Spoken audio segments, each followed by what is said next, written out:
Hello student, welcome to my channel Bengali টিউটরে। তোমাদের সবাইকে স্বাগত। তোমরা যারা আমার এই ভিডিওগুলো দেখো, সাবস্ক্রাইব করেছো, তাদেরকে তো ধন্যবাদ। আর যারা করোনি তারা তাড়াতাড়ি সাবস্ক্রাইব করে নাও আর আমার পরবর্তী আপডেটগুলো তাহলে তোমরা খুব তাড়াতাড়ি পেয়ে যাবে।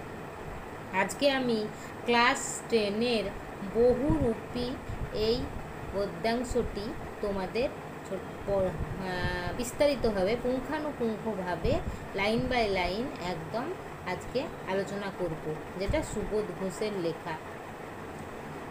তো প্রথমে সুবোধ ঘোষ লেখক, যে কথা সাহিত্যিক, তার সম্বন্ধে কিছু জেনে নেব।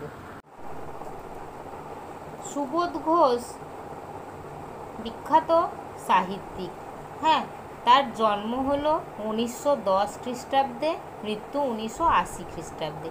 প্রখ্যাত সাহিত্যিক সুবোধ ঘোষ কোথায় জন্মগ্রহণ করেছিলেন? বিহারের হাজারিবাগে। আদিনিবাস কোথায় ছিল? বর্তমান বাংলাদেশের ঢাকা জেলার বিক্রমপুর মহকুমার বহর গ্রামে। তার বিচিত্র কর্মজীবন আর অভিজ্ঞতা সমৃদ্ধ তার লেখকের উল্লেখযোগ্য গ্রন্থগুলি হল পরশুরামের কুঠার, শুক্লাভিসার, ফসল, তিলাঞ্জলি, গঙ্গোত্রী, একটি নমস্কারে, ত্রিজামা, ভারত প্রেমকথা, চতুর্গৃহ, কিংবদন্তির দেশে, ভারতীয় ফৌজের ইতিহাস, ক্যাকটাস ইত্যাদি। ছোট গল্প তিনি অনেক লিখেছেন। ছোট গল্প ছাড়াও তিনি অনেক উপন্যাসও রচনা করেছেন, নাটক, প্রবন্ধ, গবেষণামূলক গ্রন্থও রচনা করেছেন। তিনি কলকাতা বিশ্ববিদ্যালয়ে জগত্তারিণী স্বর্ণপদক লাভ করেন। সুবোধ ঘোষ কলকাতা বিশ্ববিদ্যালয়ে জগত্তারিণী স্বর্ণপদক লাভ করেন। সুবোধ ঘোষ ছিলেন প্রখ্যাত কথা সাহিত্যিক। তিনি ছোট গল্পকার হিসেবেই বেশি পরিচিত। তাহলে আমরা যে আজকে সুবোধ ঘোষ রচিত বহুরূপী গদ্যাংশটি পড়াবো, সেটা কোথা থেকে নেওয়া হয়েছে বলো তো? লেখকেরই গল্প সমগ্র থেকে নেওয়া হয়েছে। তাহলে বহুরূপী এই গল্পটি যে তোমাদের খুব ভালো লাগবে। দেখো, এটি ভিন্ন ধর্মের ভিন্নাত্মক একটি গল্প। তাই লেখক বহুরূপী গল্পটি রচনা করে খুব আমাদের কাছে স্মরণীয় হয়ে আছেন। তাহলে আমি প্রথমেই আসব বহুরূপী। বহুরূপী কথার অর্থ কী? বহুরূপী কথার অর্থ হলো বহু রূপ ধারণ করেন যিনি। বুঝতে পারলে? বহুরূপী বানানটা দেখবে, বহুরূপী রয় দীর্ঘ আছে। তাহলে বহুরূপী, বহু রূপ মানে অনেক রূপ ধারণ করেন যিনি, তাকেই বলে বহুরূপী। এবার আমি চলে আসছি গল্পটাতে। হরিদার কাছে আমরাই গল্প করে বললাম, শুনেছেন হরিদা কি কাণ্ড হয়েছে? উনানের মুখে ফু দিয়ে আর অনেক ধোঁয়া উড়িয়ে নিয়ে হরিদা একবার আমাদের কথার জবাব দিলেন, না কিছুই শুনিনি। জগদীশবাবু যে কি কাণ্ড করেছেন শোনেননি হরিদা? হরিদা, না রে ভাই, বড় মানুষের কাজের কাণ্ডের খবর আমি কেমন করে শুনবো? আমাকে বলবেই বা কে? 7 দিন হলো এক সন্ন্যাসী এসে জগদীশবাবুর বাড়িতে ছিলেন। খুব উঁচু দরের সন্ন্যাসী, হিমালয়ের গুহাতে থাকেন। সারা বছরে শুধু একটি হরিতকি খান, এছাড়া আর কিছুই খান না।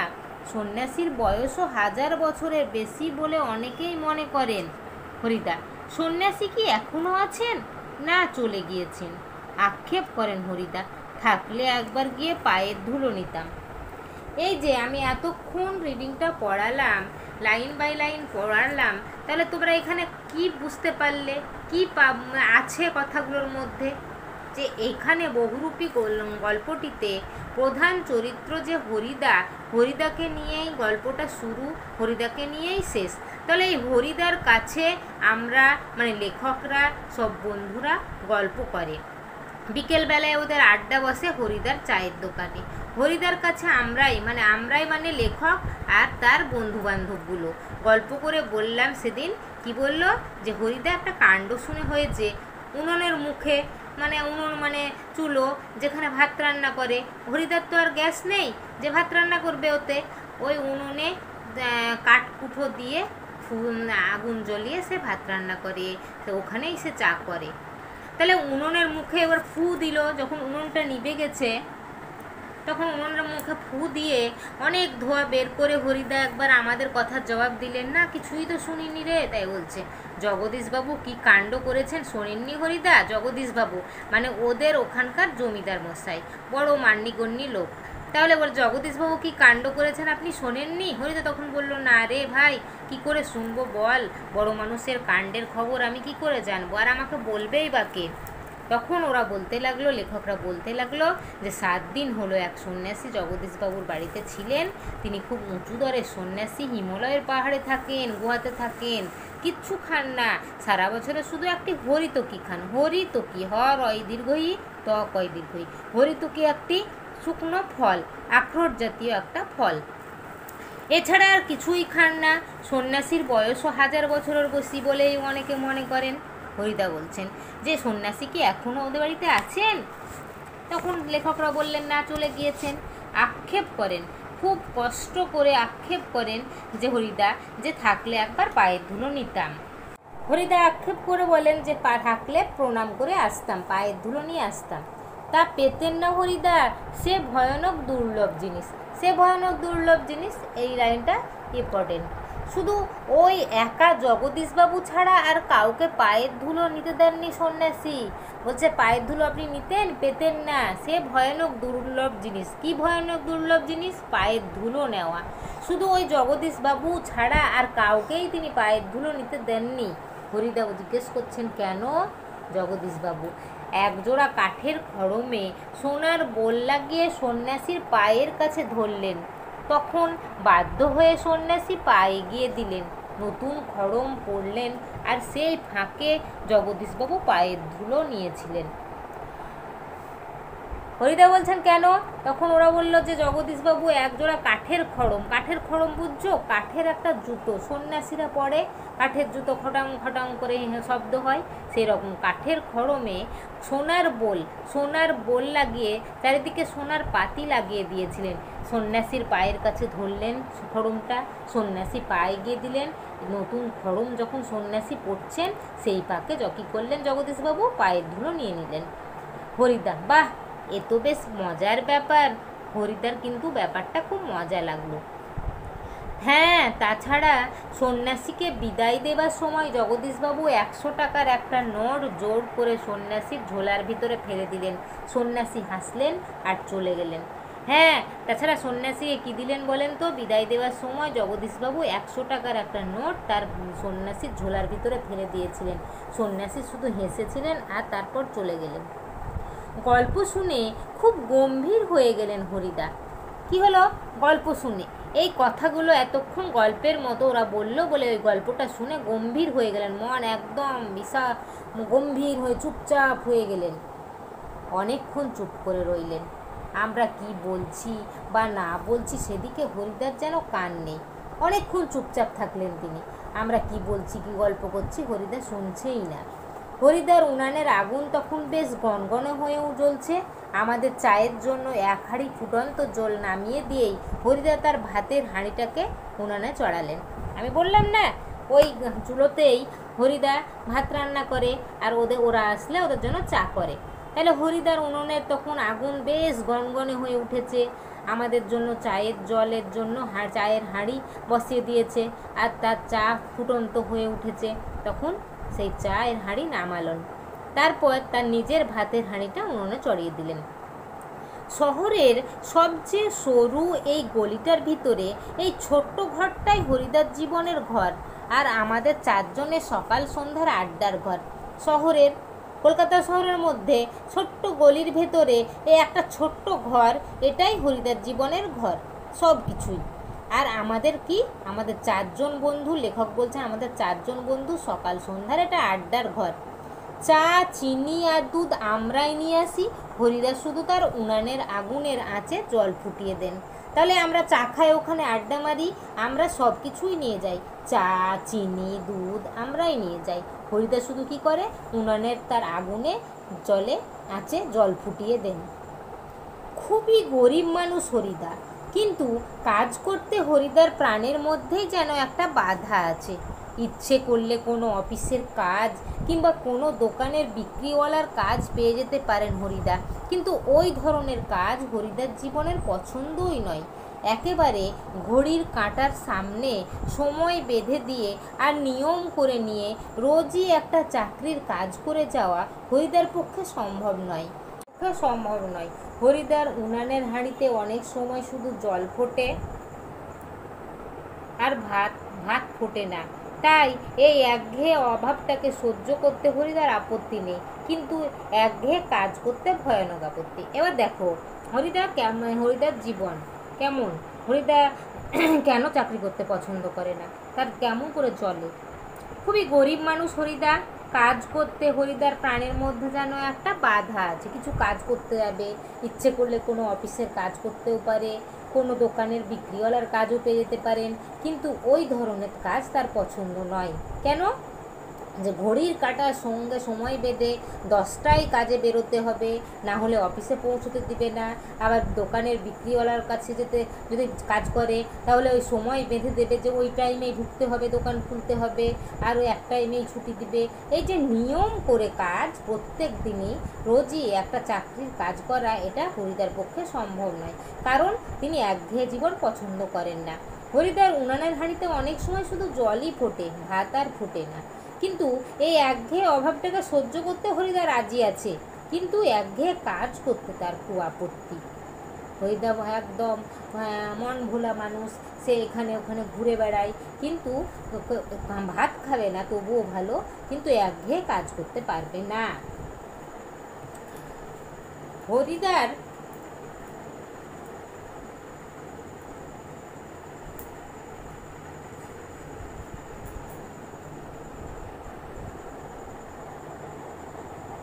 হরিদার জীবনে সত্যি একটা নাটকীয় বৈচিত্র্য আছে, আর সেটাই যে হরিদার জীবনের পেশা।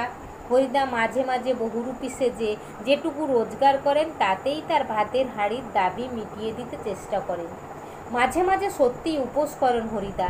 তারপর একদিন হঠাৎ আবার এক সকালে কিংবা সন্ধ্যায় বিচিত্র ছদ্মবেশে অপরূপ হয়ে পথে বের হয়ে পড়েন। কেউ চিনতে পারে না, যারা চিনতে পারে 1 আনা 2 আনা বকশিস দেয়, যারা চিনতে পারে না তারা হয় কিছুই দেয় না, কিংবা বিরক্ত হয়ে 2-1 পয়সা দিয়ে দেয়। হরিদার জীবনের একটা নাটকীয় বৈচিত্র্য আছে।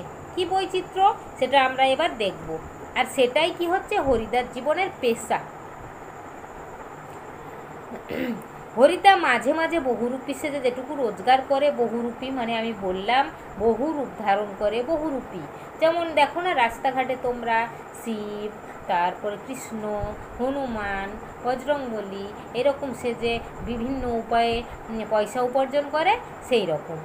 তাহলে এই যে হরিদা মাঝে মাঝে বহুরূপী সেজে উপার্জন করে, তাতে তার ভাতের হাঁড়ির দাবি মিটে যায়। মাঝে মাঝে সত্যিই আবার উপোস করে থাকে হরিদা।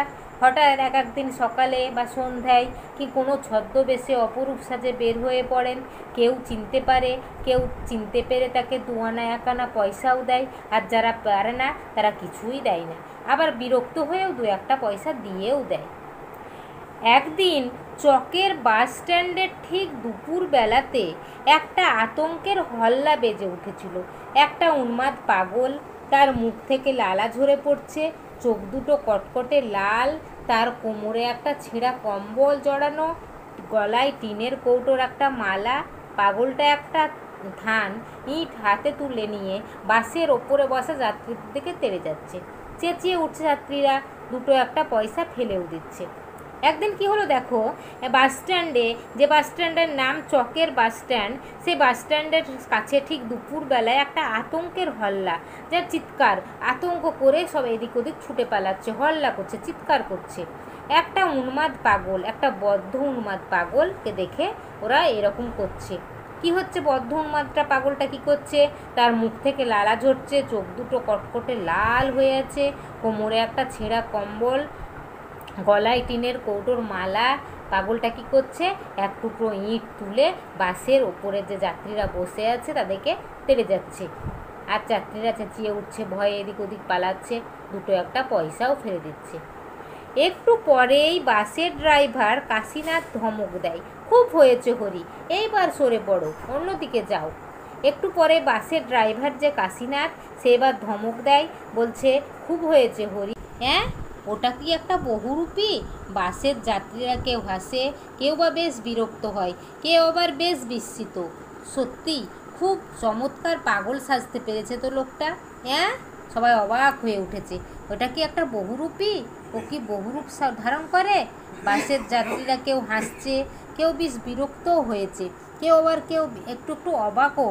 সত্যি খুব চমৎকার পাগল সেজেছে লোকটা। হরিদার জীবনে এরকম বহুরূপের খেলা দেখিয়ে একরকম চলে যাচ্ছে। এই শহরের জীবনে মাঝে মাঝে বেশ চমৎকার ঘটনা সৃষ্টি করেন বহুরূপী হরিদা। সন্ধ্যার আলো সবেমাত্র জ্বলেছে দোকানে দোকানে, লোকজনের ব্যস্ততা আর মুখরতাও জমে উঠেছে। হঠাৎ পথের ওপর দিয়ে ঘুঙুরের মিষ্টি শব্দ রুমঝুম করে বেজে বেজে চলে যেতে থাকে। এক রূপসী বাইজি প্রায় নাচতে নাচতে চলে যাচ্ছে। শহরে যারা এসেছে, নতুন এসেছে, তারা দুই চোখ বড় বড় করে তাকিয়ে থাকে, কিন্তু দোকানদার হেসে ফেলে। হরির কাণ্ড। হরিদার জীবনে এরকম বহু খেলা আছে, বহুরূপী সেজে এরকম করেই তার জীবন চলে যাচ্ছে। এই শহরের জীবনের মাঝে মাঝে বেশ চমৎকার ঘটনা সৃষ্টি করেন হরিদা। সন্ধ্যার আলো তখন সবেমাত্র জ্বলেছে, দোকানে দোকানে মানুষজনের ভিড় জমে উঠেছে, মুখরতাও হয়ে উঠেছে। আর পথের ওপরে তখন কি হচ্ছে, ঘুঙুর, যে পায়ে ঘুঙুর বাজে পায়ের মতো, সেই ঘুঙুর বাজছে, মিষ্টি রুমঝুম রুমঝুম করে বাজছে। আর কে? এক রূপসী বাইজি প্রায় নাচতে নাচতে চলে যাচ্ছে। শহরে যারা নতুন এসেছে তারা দুই চোখ বড় বড় করে তাকিয়ে থাকে, বাপরে কি সুন্দরী যাচ্ছে ওই দিক দিয়ে। হ্যাঁ, কিন্তু দোকানদারগুলো হেসে ফেলে হরির কাণ্ড। হ্যাঁ, এটা একটা বহুরূপী নাকি? তখন সবাই চুপচাপ হয়ে গেছে, অবাক হয়ে গেছে। এটা বহুরূপী নাকি? কারো কারো মুগ্ধ চোখের মোহভঙ্গ হয়, আর যেন বেশ একটু হতাশ স্বরে প্রশ্ন করে ওঠে। যারা অবাক হয়ে দেখছিল, মুগ্ধ চোখ দেখছিল, মোহভঙ্গ হচ্ছিল, যে মেয়েকে দেখছি খুব সুন্দর করে হেঁটে হেঁটে নেচে নেচে যাচ্ছে, তাদের মোহভঙ্গ হয়। আর কেউ একটু হতাশ হয়ে বলে, হ্যাঁ, বাইজির ছদ্মবেশে সেদিন হরিদার রোজগার মন্দ হয়নি। মোট 8 আনা 10 আনা পেয়েছিলেন, 8 টাকা 10 আনা পেয়েছিলেন। আমরাও দেখেছিলাম একটা দোকানের সামনে গিয়ে দাঁড়াচ্ছে সেই রূপসী বাইজি, মুচকি হেসে আর চোখ টিপে একটা ফুল সাজিয়ে গিয়ে দিচ্ছে। দোকানদারও হেসে ফেলে আর একটা সিকি তুলে নিয়ে বাইজির হাতের ফুলসাজির ওপর ফেলে দেয়। বাইজির ছদ্মবেশ ধরেছিল হরিদা। সেদিন রোজগার মন্দ হয়নি, মানে ভালোই রোজগার হয়েছিল, সবাই ভালোই টাকা দিয়েছিল। মোট 8 টাকা 10 আনা হয়েছিল। এই কোশ্চেনটা থাকে যে বাইজির ছদ্মবেশে হরিদা কত রোজগার করেছিল। কত? 8 টাকা 10 আনা। আমরাও দেখেছিলাম একটা দোকানের সামনে যাচ্ছে হরিদা আর তার ফুলসাজিটা এগিয়ে দিচ্ছে। কেউ কেউ সেই ফুলসাজিতে তার পয়সাগুলো তুলে দিচ্ছে তাকে, বাইজির হাতের ফুলসাজির ওপর ফেলেও দেয়।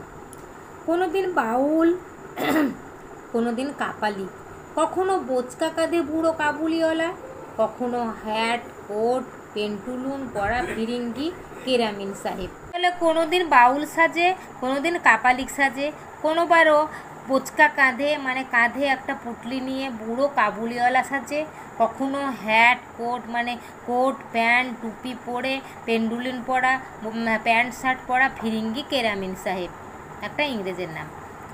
একবার পুলিশ সেজে দয়ালবাবুর লিচু বাগানের ভিতরে দাঁড়িয়েছিলেন হরিদা। স্কুলের 4টি ছেলেকে ধরেছিলেন।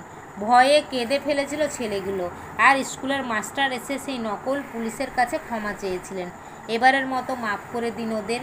কিন্তু 8 আনা ঘুষ নিয়ে তারপর মাস্টারের অনুরোধ রক্ষা করেছিলেন সেই নকল পুলিশ হরিদা। একবার কি হয়েছিল দেখো, একবার পুলিশ সেজে দয়ালবাবুর যে লিচুর বাগান আছে সেখানে হরিদা নিচে দাঁড়িয়েছিল, লিচুর গাছের নিচে। স্কুলের 4টে ছেলেকে ধরেছিলেন। স্কুল থেকে পালিয়ে গিয়ে ছেলেগুলো লিচু পাড়তে গেছিল।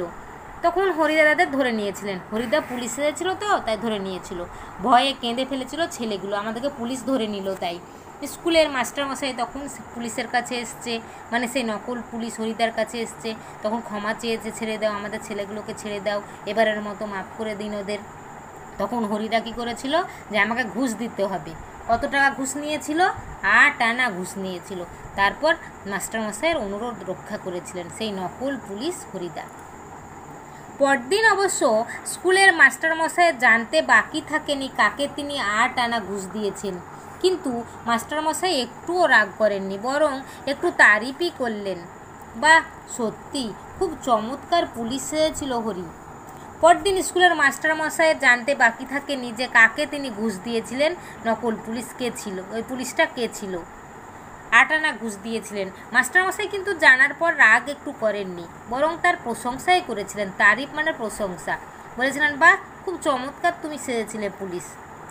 আজ এখন কিন্তু আমরা ঠিক বুঝতে পারছি না হরিদা এত গম্ভীর হয়ে কি ভাবছেন। সন্ন্যাসীর গল্পটা শুনে কি হরিদার মাথার মধ্যে নতুন কোনো মতলব ছটফট করে উঠেছে? আজ আমরা এখনও পর্যন্ত বুঝতে পারছি না সেই সন্ন্যাসীর কথা শুনে হরিদা কেন এত গম্ভীর হয়ে উঠল। সন্ন্যাসীর গল্প শুনে কি হরিদার মাথায় কোনো নতুন মতলব এসেছে? আমাদের দেখিয়ে আপনার লাভ কি হরিদা? ঠিকই, আমাদের সন্দেহ মিথ্যে নয়। হরিদা বললেন, আজ তোমাদের একটা জবর খেলা দেখাবো। আমাদের দেখিয়ে আপনার লাভ কি হরিদা? আমাদের কাছ থেকে একটা সিগারেটের চেয়ে বেশি কিছু তো পাবেন না। হরিদা, না, ঠিক তোমাদের দেখাবো না, আমি বলছি তোমরা সেখানে থেকো, তাহলে দেখতে পাবে। কোথায়? হরিদা, আজ সন্ধ্যায় জগদীশবাবুর বাড়িতে। হরিদা এতক্ষণ কথা বললেন, ঠিকই, তার আমাদের সন্দেহ মিথ্যে হলো না। হরিদা বললেন, আজ তোমাদের একটা জবর খুব সাংঘাতিক খেলা দেখাবো। তখন লেখকের বন্ধুরা, লেখকরা বললেন, আমাদের দেখিয়ে কোনো লাভ হবে না হরিদা, আমাদের কাছ থেকে একটা কানাকড়িও পাবেন না, শুধু একটা সিগারেট ছাড়া কিছুই পাবেন না। হরিদা বলল, তোমাদের দেখাবো না, তোমরা সেখানে থেকো, তোমরা দেখবে, তাহলে দেখতে পাবে। কোথায়? হরিদা বলল, আজ সন্ধ্যায় জগদীশবাবুর বাড়িতে। হঠাৎ জগদীশবাবুর বাড়িতে খেলা দেখাবার জন্যে আপনার এত উৎসাহ জেগে উঠল কেন? ওরা প্রশ্ন করল। জগদীশবাবুর বাড়িতে খেলা দেখাবার জন্য আপনি এত উৎসাহ হলেন কেন? হরিদা হাসেন, মোটা মতন কিছু আদায় করে নেব। বুঝতেই তো পারছ, পুরো দিনটা রূপ ধরে ঘুরে বেরিয়েও 2-3 টাকার বেশি হয় না। একবার বাইজি সেজে অবশ্যই কিছু বেশি পাওয়া গিয়েছিল, কিন্তু ওতেই বা কী হবে? হরিদা এবার হাসেন, মোটা কিছু আদায় করব জগদীশবাবুর বাড়িতে। বুঝতেই তো পারছ, পুরো দিনটা একটা রূপ ধারণ করে ঘুরে বেড়াই, কিন্তু 2-3 টাকার বেশি হয়ই না। একবার বাইজি সেজে অবশ্য বেশি কিছু পেয়েছিলাম, কিন্তু ওতেই বা কী? ঠিকই বলেছেন হরিদা, সপ্তাহে বড়জোর একটা দিন বহুরূপী সেজে পথে বের হন হরিদা, কিন্তু তাতে 7 দিনের পেট চলবার মতো রোজগার হয় না। হরিদা ঠিকই বলেছেন, সপ্তাহে তো রোজ হরিদা বেরোন না বহুরূপী সেজে, একদিন শুধু বহুরূপী সাজেন, তাতে কি 7 দিনের মতো পেট চলে? হরিদা বলেন, না, এবার আর কাঙালের মতো হাত পেতে বকশিস নেওয়া নয়, এবার মারিত গন্ডার লুটিত ভাণ্ডার। এই লাইনটা ইম্পর্টেন্ট, মারিত গন্ডার লুটিত ভাণ্ডার। বলছে হরিদা বলছে এবার, না, আমি আর কাঙালের মতো হাত পাতবো না, বকশিস নেব না। মারিত গন্ডার লুটিত ভাণ্ডার, যদি মারি আমি তাহলে গন্ডার মারবো, আর লুট করি যদি আমি তাহলে ভাণ্ডার ধনরত্ন লুট করব। হ্যাঁ, একবারেই যা ঝেলে নেব তাতে আমার সারা বছর চলে যাবে। একবারেই যা আমি করব তাতে সারা বছর যাবে, আমি আর হাত পাতবো না কারো কাছে। এ কী করে সম্ভব? জগদীশবাবু ধনী মানুষ বটেন, কিন্তু বেশ কৃপণ মানুষ। হরিদাকে একটা যোগী, সন্ন্যাসী কিংবা বৈরাগী সাজতে দেখে কত আর খুশি হবেন জগদীশবাবু? আর খুশি হলেই বা কত আনা বকশিস দেবেন? 5 আনার বেশি তো নয়। কিন্তু সেটা কি করে সম্ভব? এরা এবার বলতে লাগলো, জগদীশবাবু খুব ধনী মানুষ বটে, খুব বড় লোক, কিন্তু কৃপণ মানুষ, কিপটে। হরিদাকে কতই দেবেন? সন্ন্যাসী সেজে বা বৈরাগী সাজতে দেখে কতই খুশি হয়ে কত দিবেন? খুব বেশি হলে কত আনাই বা 5 আনার বেশি তো দেবেনই না। হরিদা বলেন, তোমরা যদি দেখতে চাও তবে আজ ঠিক সন্ধ্যাতে জগদীশবাবুর বাড়িতে থেকো। আমরা বললাম, থাকবো, আমাদের স্পোর্টের চাঁদা নেবার জন্য আজ ঠিক সন্ধ্যাতেই জগদীশবাবুর কাছে যাব। হরিদা এবার বলেন, তোমরা যদি দেখতে চাও তো অবশ্য জগদীশবাবুর কাছে যেও, এখন আর কোনো প্রশ্ন নয়। আমরা এবার বললাম, হ্যাঁ আমরা আমাদের ক্লাবের চাঁদার জন্য ঠিক সন্ধ্যাতেই জগদীশবাবুর বাড়ির কাছে যাব। এতক্ষণ 1 নম্বরটা পড়া হলো, এবার আমরা চলে আসবো 2 নম্বরে। দেখো, বড় চমৎকার আজকে এই সন্ধ্যার চেহারা। আমাদের শহরের গায়ে কতদিন তো চাঁদের আলো পড়েছে, কিন্তু কোনো দিন তো আজকের মতো এমন একটা স্নিগ্ধ ও শান্ত উজ্জ্বলতা কখনো চারিদিকে এমন সুন্দর হয়ে ফুটে ওঠেনি। আজকের সন্ধ্যাটা কিন্তু খুব সুন্দর সন্ধ্যা। আমাদের শহরে আমরা তো চাঁদের আলো দেখেছি, কিন্তু আজকের মতো এমন স্নিগ্ধ শান্ত উজ্জ্বলতা আমি কোনোদিনই দেখিনি। চারিদিক যে এত সুন্দর হয়ে উঠেছে, আগে তো কখনো হয়নি। ফুরফুর করে বাতাস বইছে। জগদীশবাবুর বাড়ির বাগানের সব গাছের পাতাও ঝিরঝিরি শব্দ করে কি যেন বলতে চাইছে। জগদীশবাবুর বাড়ির বারান্দাতে মস্ত বড় একটা আলো জ্বলছে। সেই আলোর কাছে একটা চেয়ারের ওপর বসে আছেন জগদীশবাবু। সাদা মাথা, সাদা দাড়ি, সৌম্য শান্ত ও জ্ঞানী মানুষ জগদীশবাবু। আমরা আমাদের স্পোর্টের চাঁদার খাতাটিকে জগদীশবাবুর হাতে তুলে দিয়ে দাঁড়িয়ে আছি। ফুরফুর করে বাতাস বইছে। জগদীশবাবুর বাড়ির বাগানের সব গাছগুলো ঝিরিঝিরি ঝিরি শব্দ করে কি যেন বলছে। আর জগদীশবাবু কী করছে? বাড়ির বারান্দাতে একটা আলো জ্বলছে। হ্যাঁ, সেই আলোর কাছে একটা চেয়ারের ওপর জগদীশবাবু বসে আছেন।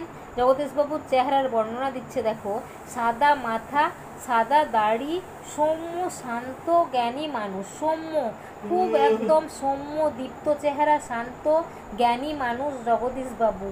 আমরা আমাদের স্পোর্টের চাঁদার খাতাটি জগদীশবাবুর হাতে দিয়ে আমরা দাঁড়িয়ে আছি। কি বলে, কত চাঁদা দেয় সেটা দেখার জন্য।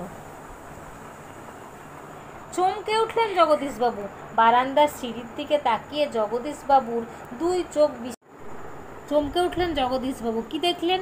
বারান্দার সিঁড়ির নিচে তাকিয়ে জগদীশবাবুর 2 চোখ যেন বিস্ময়ে অপলক হয়ে গেল। চোখ একদম থ হয়ে গেল।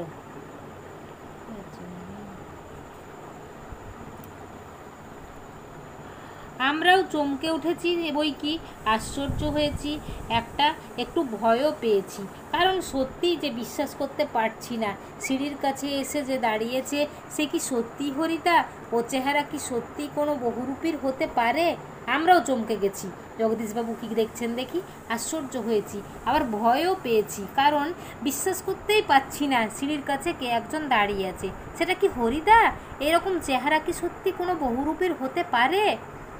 জটা জুটধারী কোনো সন্ন্যাসী নয়, হাতে কমণ্ডলও নেই, চিমটে নেই, মৃগচর্মের আসনও নেই, সঙ্গে নেই, গৌরিক সাজও নেই। জটা জুটধারী মানে একদম জটাধারী, বড় বড় জট হয়ে আছে চুল, সেরকম কোনো সন্ন্যাসী না এটা। হাতে কমণ্ডলও, হাতে একটা জল থাকে কাঁসার পিতলের, দেখবে কাঁসার, এই মানে কি বলবো, সেটাতে জল থাকে, কাঁসার কমণ্ডলও। আর চিমটে, যে কোনো একটা চিমটে থাকে, যে সাধু সন্ন্যাসীদের যেমন থাকে তেমনি। আর মৃগচর্ম মানে হরিণের চর্মের কোনো আসনও নেই, যেটা পেতে সে বসবে। গৌরিক সাজও নেই, গেরুয়া বসনও নেই। আদুর গা, তার ওপরে একটি ধপধপে সাদা উত্তরীয়, পরনে ছোট বহরের একটা সাদা থান। আদুর গা মানে একদম খালি গা, তার ওপর একটা সব ধপধপে সাদা উত্তরীয় চাদর গায়ে দিয়ে আছে, পরনে ছোট বহরের একটা সাদা থান, আর নিচে পড়ে আছে একটা সাদা থান। মাথায় ফুরফুর করে উঠছে শুকনো সাদা চুল, ধুলো মাখা পা, হাতে একটা ঝোলা, সে ঝোলার ভিতরে শুধু একটা বই, গীতা বের করে কি যেন দেখলেন এ আগন্তুক, তারপর নিজের মনেই হাসলেন।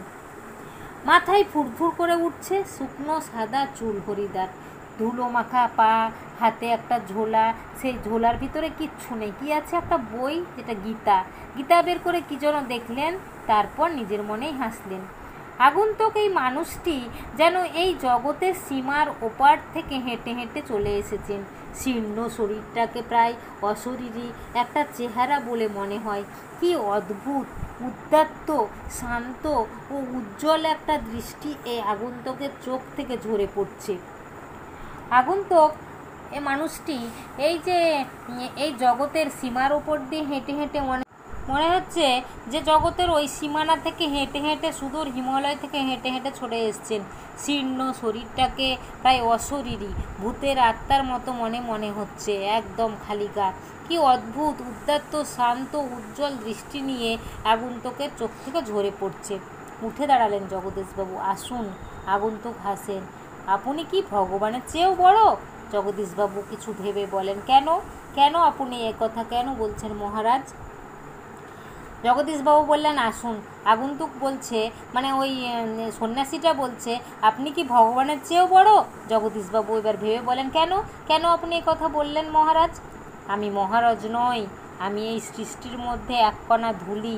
কিন্তু আপনি বোধহয় 11 লক্ষ টাকার সম্পত্তির অহংকারে নিজেকে ভগবানের চেয়েও বড় বলে মনে করেন, তাই ওখানেই দাঁড়িয়ে আছেন, নেমে আসতে পারছেন না। আমি মহারাজ নই, আমি কেউ নই, আমি একমাত্র শুধু একটা ধুলিকণার মতো আমি। কিন্তু আপনি বোধহয় আপনার এই যে 11 লক্ষ টাকা সম্পত্তি আছে, সে অহংকারে মানুষকে ভগবানের চেয়েও নিজেকে বড় মনে করছেন, তাই ওখানেই দাঁড়িয়ে আছেন, নেমে আসছেন না আমার কাছে। সেই মুহূর্তে সিঁড়ি ধরে নেমে যান জগদীশবাবু। সেই মুহূর্তেই তিনি সিঁড়ি ধরে নেমে চলে আসলেন সন্ন্যাসীর কাছে। আমার অপরাধ হয়েছে, আপনি রাগ করবেন না। বলছে, আমার অপরাধ হয়েছে, আপনি রাগ করবেন না মহারাজ। আগন্তুক আবার হাসেন। আমি বিরাগী, রাগ নামে কোনো রিপু আমার নেই, ছিল একদিন, সেটা পূর্বজন্মের কথা। জগদীশবাবু বলুন, এখন আপনাকে কিভাবে সেবা করব? বিরাগী বলেন, ঠান্ডা জল চাই, আর কিছু চাই না। আগন্তুক হাসেন, সন্ন্যাসীটি হাসেন, বলছেন যে আমি বিরাগী, হ্যাঁ আমি বিরাগী, কোনো রাগ আমার নেই। আমার রাগ বলে কোনো রিপু, যে 6টা রিপু আছে আমাদের, সেই রিপুর মধ্যে রাগ একটা, তাহলে সেই রাগ আমার মধ্যে নেই, একদিন ছিল, সেটা পূর্বজন্মের কথা। জগদীশবাবু বলেন, আপনাকে কিভাবে সেবা করব বলুন? বিরাগী বলেন, ঠান্ডা জল চাই, আর কিছু চাই না। ঠান্ডা জল খেয়ে নিয়ে হাঁপ ছাড়েন বিরাগী।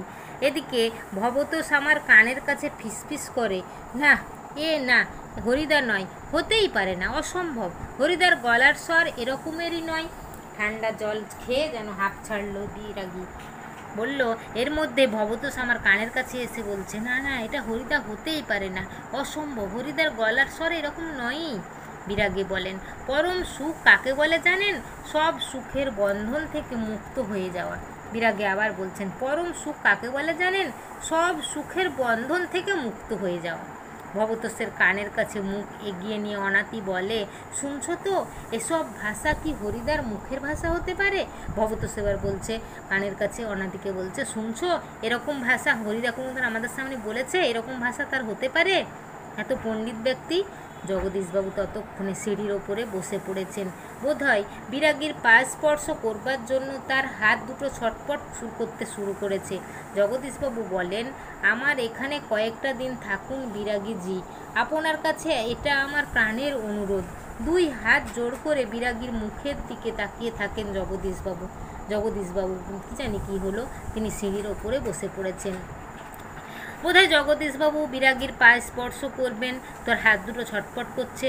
জগদীশবাবু বলছেন, আমার এখানে কয়েকটা দিন আপনি থাকুন, আমার এটা অনুরোধ। 2 হাত জোড় করে বিরাগীর দিকে মুখের দিকে তাকিয়ে থাকেন। বিরাগী হাসেন। বাইরে খোলা আকাশ থাকতে আর ধরিত্রীর মাটিতে স্থান থাকতে আমি এক বিষয়ের দালান বাড়ির ঘরে থাকবো কেন বলতে পারেন বিরাগীজি?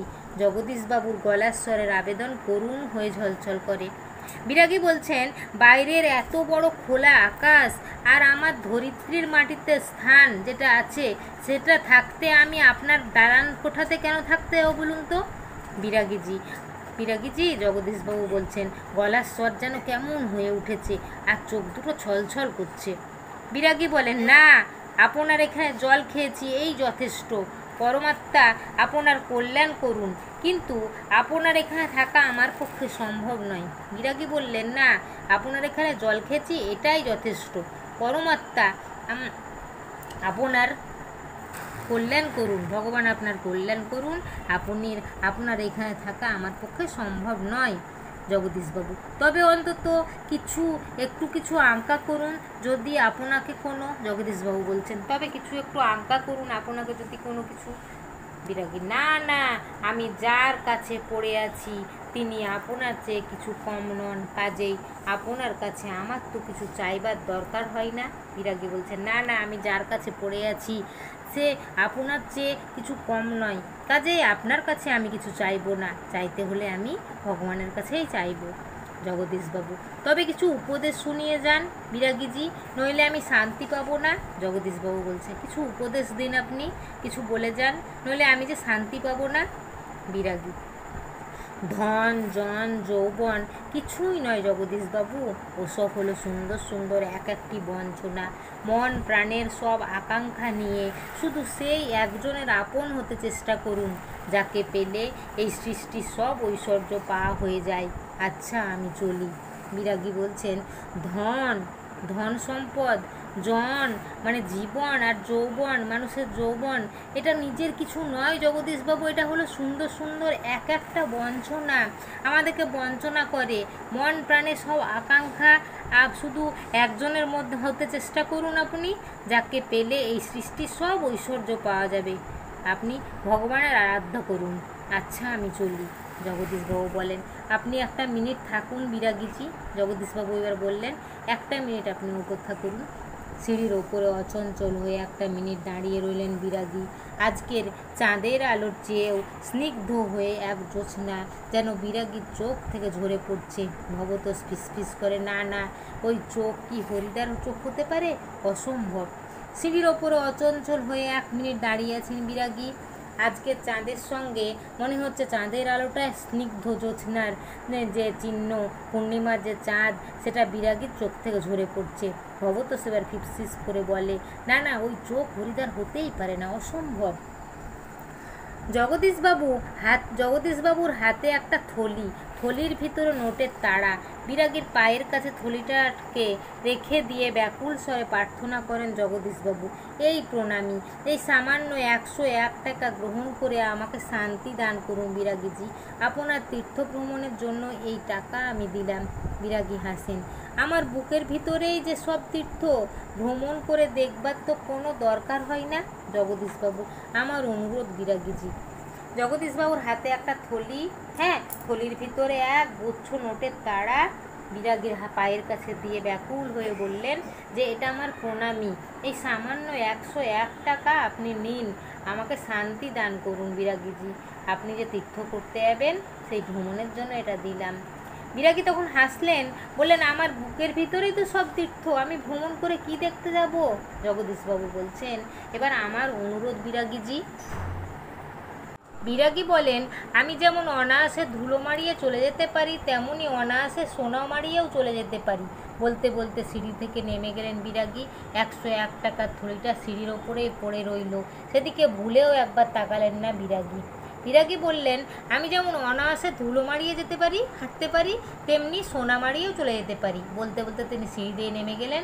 101 টাকার থলি পড়েই রইল, সেদিকে তাকালেনও না তিনি। এবার পার্ট 3 চলে এসো। কি করছেন হরিদা? কি হলো? কই, আজ যে বলেছিলেন চবর খেলা দেখাবেন, সে কথা কি ভুলেই গেলেন? আজকে সন্ধ্যাটা ঘরে বসেই কাটিয়ে দিলেন কেন? এতক্ষণে ওরা আবার এলো হরিদার দোকানের কাছে, দেখছে হরিদা বসে আছে। এবার ওরা বলছে একসঙ্গে, আপনি কি করছেন হরিদা? কি হলো? আপনি যে আজ বলেছিলেন একটা খুব সাংঘাতিক খেলা দেখাবেন, জবর খেলা দেখাবেন, কিন্তু আপনি কি সেটা ভুলে গেছেন? আজকে সন্ধ্যাটায় ঘরে বসে কাটিয়ে দিলেন আপনি। বলতে বলতে আমরা সবাই হরিদার ঘরের ভিতরে ঢুকলাম। হরিদার উনানের আগুন তখন বেশ গনগনে হয়ে জ্বলছে। উনানের ওপর হাঁড়িতে চাল ফুটছে, আর একটা বিড়ি ধরিয়ে হরিদা চুপ করে বসে আছেন। আমাদের দেখতে পেয়েই লজ্জিতভাবে হাসলেন। এসব বলতে বলতে ওরা হরিদার ঘরে ঢুকলো। উনানের আগুন তখন গনগন হয়ে উঠেছে। উনানের ওপর হাঁড়িতে চাল দিয়েছে, ফুটছে, ভাত হচ্ছে। একটা বিড়ি ধরিয়ে হরিদা চুপ করে বসে আছেন। আমাদেরকে দেখতে পেয়েই লজ্জিতভাবে হাসলেন। কি আশ্চর্য, চমকে ওঠে ভবতোষ। হরিদা, আপনি তাহলে সত্যি বের হয়েছিলেন? আপনিই বিরাগী? হরিদা হাসেন, হ্যাঁ রে ভাই, ও ওই তো সেই সাদা উত্তরীয়টা পড়ে রয়েছে মাদুরের ওপর, আর সেই ঝোলাটা, আর সেই গীতা। অনাদি বলে, এটা কি কাণ্ড করলেন হরিদা? জগদীশবাবু তো অত টাকা সাধলেন, অথচ আপনি একেবারে খাঁটি সন্ন্যাসীর মতো সব তুচ্ছ করে দিয়ে সরে পড়লেন। এবার কি আশ্চর্য, চমকে উঠল ভবতোষ। বলল, হরিদা আপনি সত্যি বের হয়েছিলেন? আপনি বিরাগী? হরিদা হাসলেন, হ্যাঁ রে ভাই, আমি বিরাগী। তো আপনি ওই তো দেখতে পাওয়া যাচ্ছে সাদা উত্তরীয়টা ওখানে পড়ে আছে মাদুরের ওপর, ঝোলাটা আছে, গীতাও আছে। অনাদি তখন বলে যে কি কাণ্ড করলেন বলুন তো হরিদা আপনি? জগদীশবাবু অত টাকা দেওয়ার জন্য আপনাকে সাধলেন, অথচ আপনি কিছুই নিলেন না। খাঁটি একদম সন্ন্যাসীর মতো আপনি সব কিছু তুচ্ছ করে দিয়ে সরে পড়লেন। হরিদা, কি করব বল, ইচ্ছেই হলো না। শত হোক ভবতোষ। কি হরিদা, শত হোক। একজন বিরাগী সন্ন্যাসী হয়ে টাকা ফাঁকা কি করে স্পর্শ করি বল? তাতে যে আমার ঢং নষ্ট হয়ে যায়। হরিদা বলল, কি করব বল, আমার ইচ্ছেই হলো না। শত হোক। ভবতোষ বলছে, কি? হরিদা বলছে, শত হোক, আমি একজন বিরাগী সন্ন্যাসী সেজে ওখানে গেছিলাম। টাকা পাকা কি করে আমি স্পর্শ করি বলতো? আমার যে তাহলে ঢং নষ্ট হয়ে যায়।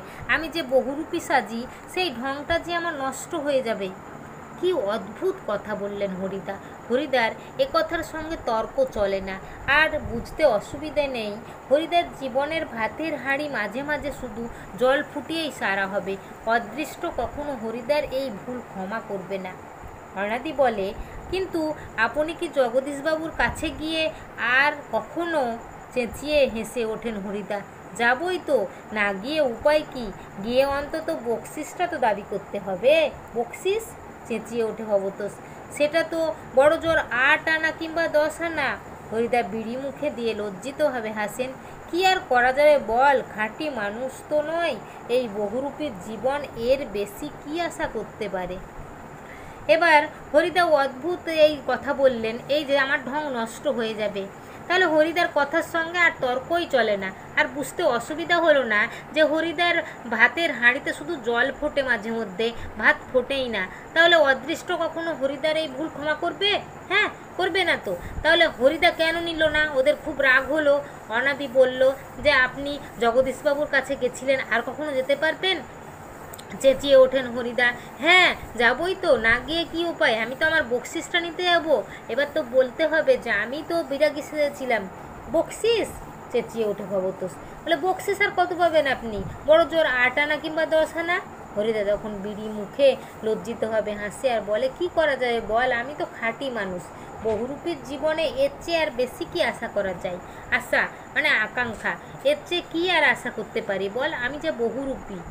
তাহলে আমরা এতক্ষণ এই যে বহুরূপী গল্পটা পড়ছিলাম, এটা যদি তোমাদেরকে বলা হয়, তোমরা তখন বড় হয়েছো, নিশ্চয় বুঝতে পারছো যে কোন গল্পটা সার্থক হয়েছে, কোন নামকরণ সার্থক হয়েছে। এটার একটু আলোচনা করলেই তোমাদের অ্যান্সারটা চলে আসবে। তাহলে দেখো তো, এই যে বহুরূপী গল্পটা এতক্ষণ হচ্ছে আমি পড়ালাম, সেই বহুরূপী গল্পটার নামকরণ কি সার্থক হয়েছে? তোমরা বলো তো। এটাই তোমাদের প্রশ্ন থাকলো যে বহুরূপের নামকরণটা কি সার্থক হয়েছে? তোমাদের মতামত জানাবে। আর এই বহুরূপী সম্বন্ধে যদি তোমাদের কোনো প্রশ্ন থাকে, বহুরূপীর কোনো প্রশ্নগুলো আপনি দেন, এরকম বলে যদি তোমরা কমেন্ট করো, আমি অবশ্যই তোমাদেরকে কোশ্চেন অ্যান্সার দিয়ে দিব। আর তোমাদের জন্য ওটা প্রশ্নটা থাকলো যে বহুরূপী নামকরণটা সার্থক হয়েছে কিনা। তোমরা অবশ্যই আমাকে কমেন্টে জানাবে। তোমরা সবাই আমার ভিডিওটা লাইক ও শেয়ার করে দিও। আর যারা এখনও পর্যন্ত আমার চ্যানেলটা সাবস্ক্রাইব করোনি, তারা অবশ্যই করে নিও। তাহলে আজ এই পর্যন্তই, আসি।